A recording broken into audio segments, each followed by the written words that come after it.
el comunismo a través de las concepciones materialistas de la filosofía actual. Continuación, segunda parte. Para refutar y combatir con inteligencia y eficacia al comunismo, conviene atacar en su raíz materialista, desde donde se rebaten todas estas formas de materialismo, comenzando por recordar que el hombre no es un espíritu encerrado en un cuerpo, sino una unidad substancial de espíritu y materia, de tal suerte que ninguna actividad espiritual puede realizarse sin el concurso de la vida psíquica inferior, ni por ende sin la colaboración del cuerpo. En todo proceso espiritual hay un proceso psíquico corpóreo que lo sustenta. Por otra parte, esta faceta material que acompaña siempre a la actividad espiritual por su misma índole es directa y fuertemente comprobable mediante la intuición de los sentidos y procedimientos de verificación científica. En cambio, la prueba de la índole espiritual del proceso psíquico no es verificable por los sentidos, precisamente por la índole espiritual del mismo, sino demostrable por un razonamiento claro y evidente, pero sólo asible por la inteligencia, no siempre cultivada en todos los hombres y en muchos enteramente sometida a la vida material. De aquí que todas estas teorías materialistas, sin excluir al comunismo por el aspecto material que en verdad acompaña y condiciona toda la actividad espiritual, fácilmente comprobable por la intuición sensitiva y por la índole misma de simplicidad y claridad que toda explicación material presenta, pueda seducir a muchos espíritus, principalmente jóvenes, desprovistos de formación filosófica y crítica. Todas estas teorías se basan en hechos fáciles de comprobar y por eso son casi siempre verdaderas en lo que afirman. Su error está precisamente en la unilateralidad de tal afirmación, que oculta y niega otros aspectos de la realidad humana, los cuales solo pueden explicarse con la intervención de la realidad espiritual. No se puede negar, por ejemplo, la influencia de la libido en muchos procesos y trastornos de la vida psíquica. Es el aspecto verdadero de la teoría freudiana. Su grave error radica en pretender reducir toda la vida psíquica, aún en sus manifestaciones superiores, tales como la actividad intelectiva y libre, artística, moral y religiosa, a efectos sublimados de la libido, y negar un psiquismo espiritual irreductible a la materia. También es fácil de comprobar la influencia que el factor económico y concretamente los medios de la producción ejercen en la sociedad y en la historia de acuerdo al acerto comunista. Lo falso del sistema es querer explicar a priori por solos factores económicos toda otra actividad del hombre y de la historia, aún la más desinteresada de los artistas sabios y santos, y en todos sus aspectos. De aquí que la refutación del materialismo marxista y de todas estas concepciones materialistas parciales de que el comunismo se vale, como de otras tantas teorías pseudocientíficas, para introducir el materialismo en las almas, deba llevarse a cabo más que como refutación del mismo, como instauración de una positiva y verdadera concepción del hombre y de la vida que, reconociendo los aspectos materiales concomitantes y condicionantes de la vida espiritual específica del mismo, ponga a la vez en evidencia la esencial superioridad e irreductibilidad de esta sobre aquella. Cuando una persona adquiere conciencia clara de los fundamentos del espiritismo, fácilmente diluye los equívocos y unilateralidad de la concepción materialista bajo cualquiera de sus formas. Como método variable conviene refutar el freudismo, el neopositivismo lógico, al sociologismo, al cientificismo empírico y al existencialismo, primeramente en un plano teórico, filosófico, científico, poniendo en evidencia la limitación y la influencia y simpleza de su materialismo para dar razón de los hechos de la vida humana en todo su ámbito, especialmente en el de la inteligencia y la libertad, inexplicables sin la realidad del espíritu, y poner en evidencia también como una explicación materialista acabaría lógicamente con la vida específicamente humana y libre, intelectiva, moral y religiosa, con la vida misma de la persona, sumergiéndola en una vida puramente animal, dirigida por un determinismo egoísta instintivo. Lo primero que hay que hacer frente a estas teorías es demostrar claramente que no solo son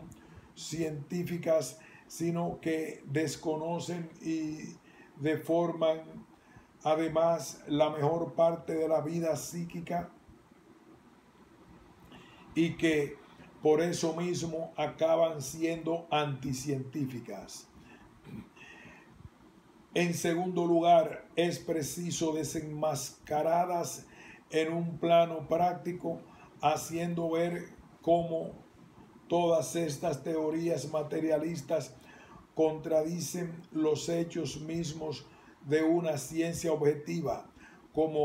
tal como lo han hecho en parte Bergson frente al positivismo y Husserl frente al psicologismo de su tiempo, poniendo en claro con los hechos científicos que tales filosofías de los hechos no respetan los hechos y los sustituyen con teorías a priori y contradictorias, como es la negación de la metafísica en su nombre de una posición que no deja de ser metafísica. Otro tanto habría que hacer con las manifestaciones pseudoartísticas de estas escuelas, mostrándolas en su verdadera realidad e intención,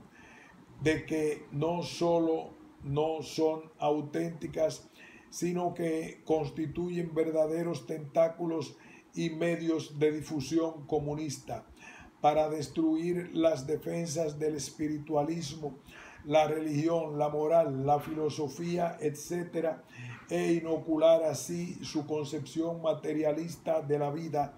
y preparar la implantación de su sistema social y tras él su férrea dictadura, tal como lo hemos hecho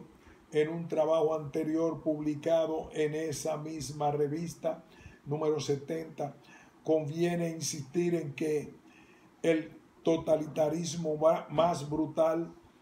con el desconocimiento de los derechos de la persona humana y de la familia, no es solo un hecho accidental en los países comunistas, sino una exigencia lógica de su materialismo, el cual, a desconocer el espíritu, desconoce ipso facto la verdad, el bien y los valores trascendentes, y por ende toda norma moral absoluta, destruyendo así los derechos de la persona y la persona misma, a la que reduce a un fragmento de materia sometido a las leyes inexorables de la misma, encarnadas en la sociedad y concretamente en el Estado. En el materialismo solo cabe una orden de fuerza brutal que ejerce el Estado y quien lo representa de un modo puramente policial. Pero ante todo es menester difundir una concepción espiritual de la vida y de su fundamentación teórica y hacerla vivir en toda su magnífica realidad, en sus dimensiones prácticas del derecho, la moral y la religión, de la ciencia, del arte y de la técnica, y que constituyen el mundo y la vida propia de la persona humana, y que le confieren su dignidad y grandeza y su modo específico de vida, esencialmente superior al de los seres materiales. Hay que llegar a infundir y cimentar la visión espiritualista de la vida, no solo en los estudiantes de colegios y universidades, allí sobre todo, desde luego, sino en todos los ambientes, valiéndose de los medios de difusión, diarios y revistas, radio y televisión, cine y teatro. Hay que vencer el materialismo comunista en su mismo terreno y con los mismos medios que él emplea, poniéndolos al servicio de la verdad y del bien, que son valores del espíritu. Es menester poner en evidencia también con hechos y razones que el hombre no es un mero animal, que lo mejor de su ser y de su actividad está en su ser y vida espiritual, hecha de inteligencia y de libertad, y que precisamente en virtud de esa realidad y actividad espirituales es hombre, con obligaciones y derechos, y que gracias a ellas ni el Estado, ni la clase, ni las leyes psicológicas y sociológicas son capaces de encadenarlo, y que solo por un aspecto de su ser y actividad, el que proviene de su cuerpo paga tributo a ellas, pero por su libertad y por su inteligencia está por encima y es capaz de romper todas estas cadenas, y que finalmente, en virtud de su ser espiritual inteligente y libre, es persona y como tal un fin trascendente y divino que lo coloca bajo ese aspecto por encima de toda criatura y de todo poder terreno. En un plano práctico es necesario hacer vivir la vida espiritual en todo su ámbito y esplendor, y poner en evidencia la bondad de las consecuencias de tal vida, que mientras el materialismo atrae con su vida fácil de los sentidos y de los instintos, con la supresión de la religión y de las normas morales, conduce inevitablemente al egoísmo y al envilecimiento, a una vida social despedazada y, en definitiva, al atropello de la persona y de sus derechos y al sometimiento de la misma a las pasiones, a la clase social y al más absoluto y cruel de los totalitarismos, un pedazo de materia en manos del Estado, y que en cambio el espiritualismo, que comienza por exigir al hombre una conducta sometida a las exigencias morales de los valores trascendentes propios de su vida espiritual, y que en definitiva son las exigencias del fin o bien trascendente divino, conduce al mismo precisamente por el camino de sometimiento al orden moral y religioso, a su propio bien o perfeccionamiento humano, a la organización jerárquica de la familia y del Estado, como otras tantas instituciones constituidas no para sojuzgarlo, sino para ampararlo en sus derechos y ayudarlo al mejor alcance de su propio bien personal y al ejercicio pleno de su libertad. En una palabra, conduce al logro del bien temporal del Homo Viator,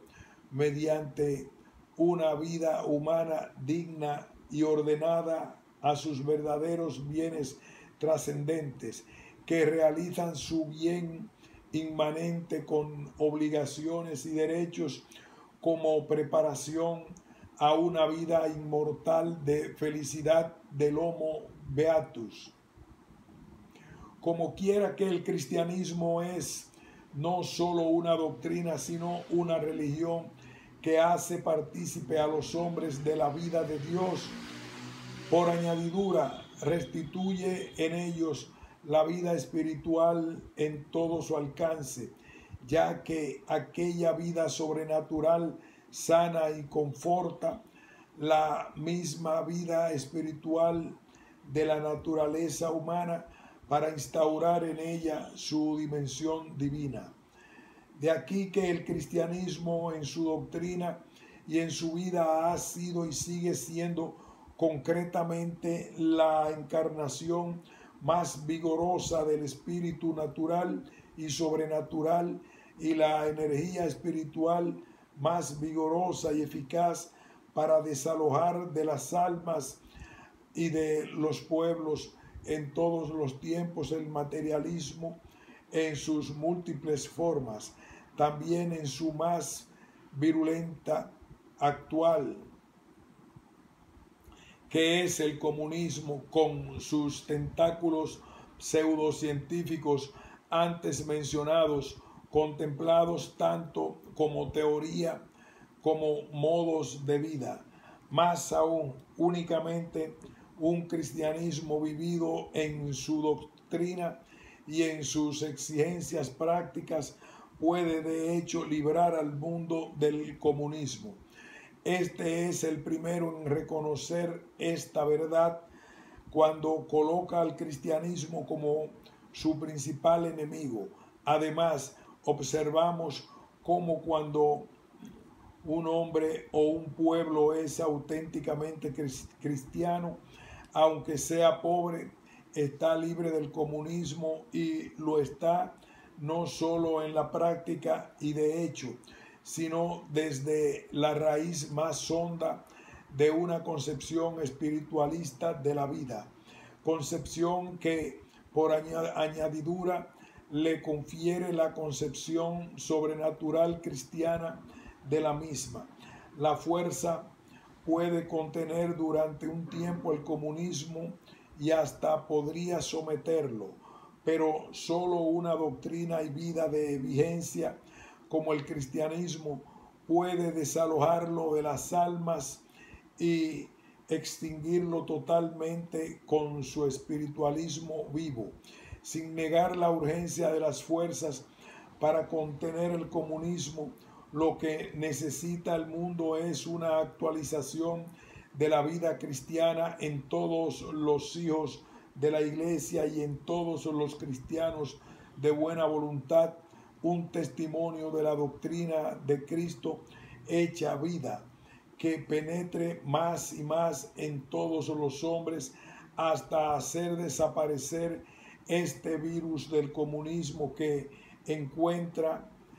en el materialismo hedonista su mejor aliado y que por eso mismo, con su insuflación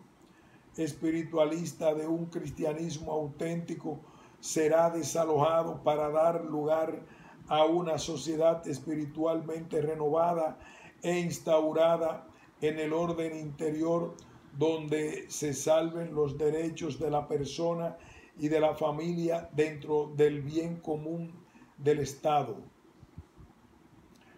Un ensayo de Octavio N. Derisi.